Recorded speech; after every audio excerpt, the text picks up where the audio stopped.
ایک شخص اکثر ایک بوڑھی عورت سے انار خریدا کرتا تھا۔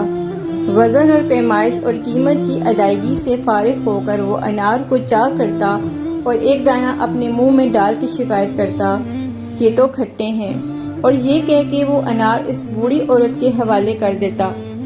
وہ بزرگ عورت ایک دانہ چکھ کے کہتی یہ تو بالکل میٹھا ہے، مگر تب تک وہ خریدار تھیلا لے کر وہاں سے جا چکا ہوتا۔ اس شخص کی زوجہ بھی ہر بار اس کے ساتھ ہی ہوتی تھی۔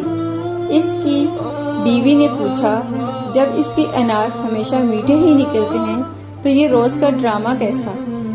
ایک شخص نے مسکرا کے جواب دیا، وہ بوڑھی ماں میٹھے انار ہی بیچتی ہے، مگر غربت کی وجہ سے وہ خود کو کھانے سے محروم ہے۔ اس ترکیب سے میں ان کو ایک انار بلا کسی قیمت کے کھلانے میں کامیاب ہو جاتا ہوں، بس اتنی سی بات ہے۔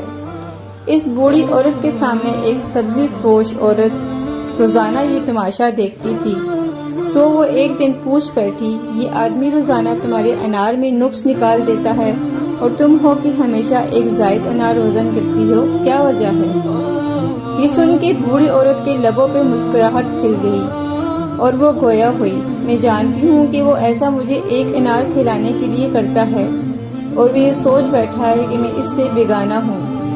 میں کبھی زیادہ وزن نہیں کرتی، یہ تو اس کی محبت ہے جو ترازو کے پلے کو بوجھل کر دیتی ہے۔ محبت اور احترام کی مسرتیں ان چھوٹے چھوٹے میٹھے دانوں میں پنہاں ہیں۔ سچ ہے کہ محبت کا صلہ بھی محبت ہے۔